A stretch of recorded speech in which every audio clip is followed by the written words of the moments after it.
Hey everyone, finally got a new car in this week, which gave me an excuse to bring out an older car. First up, Jaguar XJR-15. This is by Cult Scale. This is resin, but it does have turning wheels, which is unique to Cult Scale, which, I don't know, kind of makes a difference. This, I think, is a gorgeous car. It's hard for the paint to really show up, but there's a lot of metallic in it. I don't know if the camera can pick that up. Cult Scale, kind of a pricey resin. In my experience, retail of like $189-ish. I don't know if it quite deserves that, but that's neither here nor there. It's not, for example, that's not open mesh back there. That's just a two-dimensional part. Taillights are pretty good. Open exhaust, which is nice. The wheels are actually quite good. But would you believe at this price point the rotors are not metal? They're plastic painted rotors. But I think I paid from CK, I got on sale for about $100, which at that price, I'm not mad at it. Again, that grill in there is not open. And of course, you know, no one else is doing the subject matter, so how much can you really complain? Ignore that dog hair. Interior detail is, I guess, fine. It's really hard to make out exactly what's going on in there. Engine detail's pretty weak. I mean, none of these resins with exposed engines through windows are great, but that's pretty bad.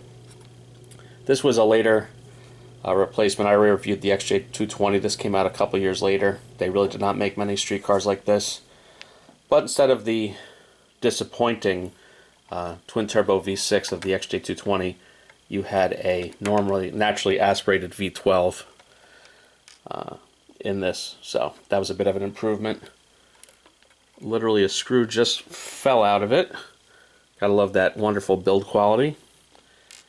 But whatever. So of the same time period and same vintage of the early 90s, we have the Bugatti EB110, which I think is a great looking car. This is Autoart signature. Autoart signatures are the top of the line. Autoart. Admittedly, this is not the best color. I guess it's French blue is the best color. This is fully opening with scissor doors that open with a little push button. This is all the detail you want in an Autoart. The scale door struts. Typical, very good wheels and tires. Not that you can really make out the brakes. You have a working spoiler. So that's neat.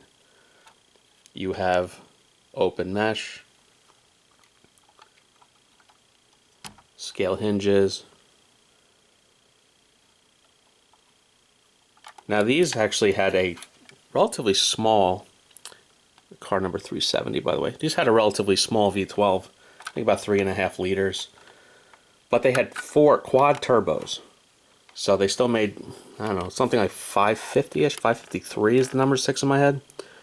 So the engine detail on a signature is always far superior to all the other Autoarts, the Millenniums, the composites.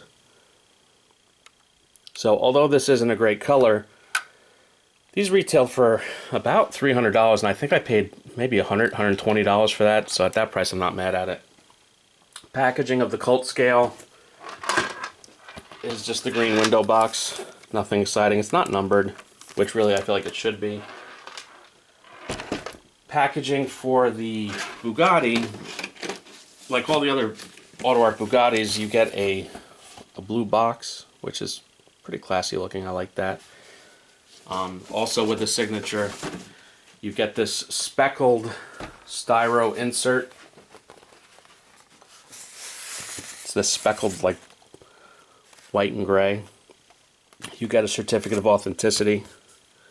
Like I said, car number 370, but it doesn't say out of how many. I really have no idea if they made 1,200, 12,000, who knows, but it's probably a couple thousand, most realistically. You get a little cartoon with instructions on how to open a variety of details. It comes with the little Autoart branded opener. And you get this owner's pamphlet, which is nice, which explains details of the car, and then details of the model, the opening features, the amount of pieces that make it up, 346 separate pieces. This is the kind of stuff you get with a signature. I really don't have them. I think I have less than 10 Autoart signatures. I'm always on the hunt for more. Right now, the Aston Martin 77 or 177, I forgot what it's called, is on sale at Diecast Wholesale for about 130 bucks, so I think I'm going to pick that up. So that's it for this week. Still have a couple new cars on the way. Please like and subscribe, and everyone have a good one.